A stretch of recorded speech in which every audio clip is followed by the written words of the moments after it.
സാഅ, അന്ത്യനാളിന്റെ മുമ്പായി നിങ്ങൾക്ക് കാണാൻ കഴിയുന്ന 6 വിഷയങ്ങളുണ്ട്. 6 വിഷയങ്ങൾ. അതിൽ 6-ാമത്തേത് ثم هدنة تكون بينكم وبين بني الأصفر, നിങ്ങളും മഞ്ഞയുടെ മക്കളും തമ്മിൽ. ആ ബനുൽ അസ്ഫർ എന്ന പ്രയോഗം കൊണ്ട് ഉദ്ദേശിക്കുന്നത് യൂറോപ്യരും അമേരിക്കക്കാരുമാണെന്ന് പണ്ഡിതന്മാർ അങ്ങനെയാണ് അതിനെ വ്യാഖ്യാനിക്കുന്നത്. അറൂം ഔ റുബ്ബ വ അംരീക ബിലാ ഖിലാഫ്. അങ്ങനെയാണ് ഈ വിഷയങ്ങൾ ആധുനികമായ സംഭവങ്ങളുടെ വെളിച്ചത്തിൽ വിശകലനം ചെയ്യുന്ന ആഴമേറിയ വിവരമുള്ള ആലിമീങ്ങൾ. ആധുനികരെന്ന് പറയുമ്പോഴേക്കും ആരും തെറ്റിദ്ധരിച്ചു പോവരുത്. ഒരുപാട് ആലിമീങ്ങൾ നമ്മുടെ കേരളത്തിന്റെ പുറത്തുണ്ട്, ഇന്ത്യക്ക് പുറത്തുമുണ്ട്, ഇന്ത്യയിലുമുണ്ട്, കേരളത്തിലുമുണ്ട്. അവരെല്ലാം ഹദീസുകളെ വ്യാഖ്യാനിക്കുന്നുണ്ട്. വിശുദ്ധ ഖുർആനിന്റെ മനോഹരമായ കാലികമായ വിഷയങ്ങളിൽ അവർ തഫ്സീർ ചെയ്യുന്നുമുണ്ട്. അതുകൊണ്ട് ബനുൽ അസ്ഫർ എന്ന് പറയുന്നത് യൂറോപ്യന്മാരും അമേരിക്കക്കാരുമാണ്. നിങ്ങളും, അതായത് മുസ്ലിമീങ്ങളായ നിങ്ങളും അവരും തമ്മിൽ ഒരു കരാറിൽ ഒപ്പുവെക്കും. ശാന്തമായ സമാധാനപരമായ ഒരു കരാറിലായിരിക്കും നിങ്ങളും അവരും തമ്മിൽ. അല്ലാഹുവിന്റെ റസൂൽ പറയുന്നു, ഫയഗ്ദിറൂൻ, യൂറോപ്യന്മാർ നിങ്ങളെ ആ വിഷയത്തിൽ വഞ്ചിക്കും. فيأتونكم تحت 80 غاية, അവര് 80 കൊടികൾക്ക് താഴെ വലിയൊരു സംഘമായി നിങ്ങളോട് പോരടിക്കാൻ വരും. അവിടെ ഗായ എന്നാണ് പറഞ്ഞത്, വാക്കർത്ഥം അവിടെ റായ എന്നാണ്. പക്ഷെ ഏതൊരു സൈന്യത്തിന്റെയും ലക്ഷ്യം അവരുടെ കൊടി ഉയർത്തലായതുകൊണ്ടാണ് കൊടിക്ക് ലക്ഷ്യം എന്നർത്ഥം വരുന്ന ഗായ എന്ന പദം കൊടുക്കാൻ കാരണം. അത് മുത്തഅല്ലിമീങ്ങൾക്ക് വേണ്ടി പറയാൻ, അത് അക്ഷരം തെറ്റിയതല്ല. തഹ്ത 80 ഗായ, 80 കൊടികൾക്ക് താഴെയായി യൂറോപ്യന്മാർ നിങ്ങളോട് പടപൊരുതാൻ വരും. تحت كل غاية 12,000. ഓരോ 80-ൽ ഓരോരുത്തരുടെയും കീഴെ, ഓരോ കൊടിയുടെയും കീഴെ 12,000 ഉണ്ടായിരിക്കും. എന്ന് പറഞ്ഞാൽ 80 കൊടികൾ, ആ ഓരോ കൊടിക്ക് പിന്നിലും 12,000 സൈന്യം. അങ്ങനെ വരികയാണെങ്കിൽ 80 തവണ 12,000 കണക്ക് കൂട്ടിയാൽ 9,60,000 വരുന്ന ആളുകൾ സൈന്യത്തിലുണ്ടാകും. ആ ഒരു സൈന്യവുമായി നിങ്ങൾ നടത്തുന്ന യുദ്ധമുണ്ട്. ആ യുദ്ധമാണ് ചരിത്രത്തിൽ ഹർമജ്ദൂൻ എന്ന് ചരിത്ര പണ്ഡിതന്മാർ വിശകലനം ചെയ്തത്. മതപണ്ഡിതന്മാർ ക്രിസ്ത്യാനികളും ജൂതന്മാരും മുസ്ലിമീങ്ങളും ഒരുപോലെ സംഭവിക്കുമെന്ന് പ്രതീക്ഷിക്കുന്ന ആ ഒരു യുദ്ധത്തിന്റെ പേരാണ് ഹർമജ്ദൂൻ. ഹർമജ്ദൂൻ യുദ്ധം നടക്കുന്നത് 9,60,000 വരുന്ന യൂറോപ്യൻ അമേരിക്കൻ സഖ്യസേനക്കെതിരെ മുസ്ലിം സൈന്യം നടത്തുന്ന യുദ്ധമായിരിക്കും.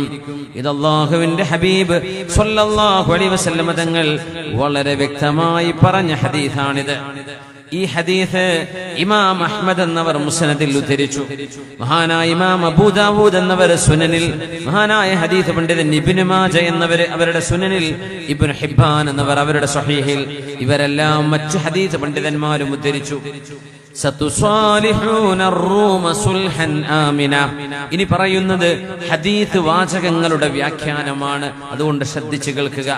സതുസാലിഹൂന റൂമ സുൽഹൻ ആമിന, നിങ്ങൾ യൂറോപ്യന്മാരുമായി സമാധാനപരമായ കരാറിൽ നിങ്ങളും അവരും ഒപ്പുവെക്കും. അറബ് മുസ്ലിം രാജ്യങ്ങളിൽ long term defence and military agreements, കാലങ്ങളോളം നിലനിൽക്കുന്ന സൈനിക ആയുധ ഇടപാടുകളുടെ ഉടമ്പടികൾ വർഷങ്ങൾക്കപ്പുറത്തേക്ക് ഇപ്പോഴേ ഒപ്പിട്ട് കഴിഞ്ഞിരിക്കുന്ന വിഷയമാണ്. ഇത് അല്ലാഹുവിന്റെ റസൂല് പറയുമ്പോൾ ജസീറത്തുൽ അറബാണ് ഇവിടെ ഉദ്ദേശിക്കുന്നത്.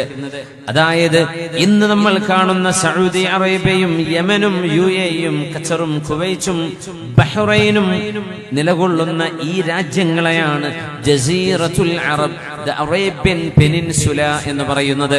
അറേബ്യൻ ഉപഭൂഖണ്ഡം. അവിടെയുള്ള ആളുകളിൽ സംഭവിക്കുന്ന വിഷയമാണ് നബി തങ്ങൾ ഈ പറയുന്നത്. 9,60,000 വരുന്ന ശത്രുക്കളായി യൂറോപ്യന്മാരോട് നിങ്ങൾ യുദ്ധം ചെയ്യുന്നതിന്റെ മുമ്പ് അവരും നിങ്ങളും തമ്മിൽ സമാധാനപരമായ കരാറിൽ ഒപ്പുവെച്ചിട്ടുണ്ടാകും. സതുസാലിഹൂന റൂമ സുൽഹൻ ആമിനാ. നമ്മളറിയാം, നമുക്കിന്നറിയാം, ഗൾഫ് രാജ്യങ്ങളിൽ മുസ്ലിം രാജ്യങ്ങളിൽ, മുസ്ലിം ഭൂരിപക്ഷ രാജ്യങ്ങളിൽ, ഈജിപ്ത് അടക്കമുള്ള രാജ്യങ്ങളിൽ അമേരിക്കൻ യൂറോപ്യൻ സൈന്യത്തിന്റെ ബേസുകളില്ലാത്ത രാജ്യങ്ങൾ ഇല്ല തന്നെ. നിങ്ങൾ ആലോചിച്ചു നോക്കൂ. നബി തങ്ങൾ ഇത് പറയുമ്പോൾ 21-ാം നൂറ്റാണ്ടിലും 20-ാം നൂറ്റാണ്ടിന്റെ പകുതിക്ക് ശേഷവും നടന്ന ഈ സംഭവങ്ങൾ ലോക ഭൂപടത്തിൽ, അറബ് ഭൂപടത്തിൽ ചിന്തിക്കാൻ കഴിയാത്തതായിരുന്നു. എണ്ണയുടെ കണ്ടെത്തലിന്റെ ശേഷം, അതിന് മുമ്പില്ല, അതിന് മുമ്പ് മനുഷ്യന്മാർ ആട്ടിടയന്മാരാണ്. എണ്ണ കണ്ടെത്തപ്പെടുന്നത് 960-കളിൽ. അതിന് ശേഷമാണ് അവിടെ സാമ്പത്തികമായ ബൂമിംഗ്, സാമ്പത്തികമായ മുന്നേറ്റം ഉണ്ടാകുന്നത്.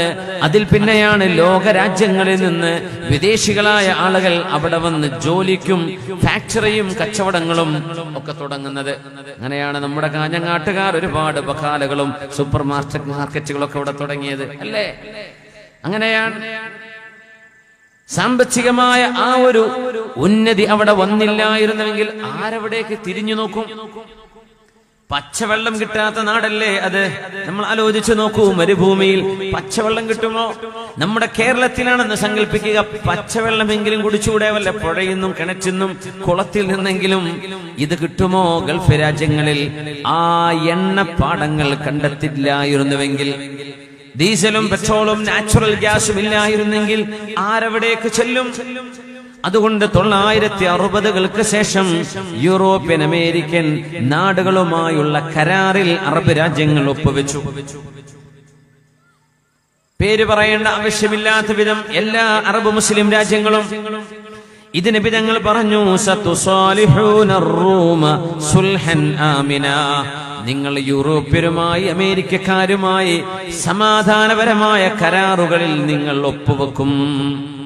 റസൂലുള്ളാഹി സ്വല്ലല്ലാഹു അലൈഹി വസല്ലം ثم تغزون أنتم وهم عدوا.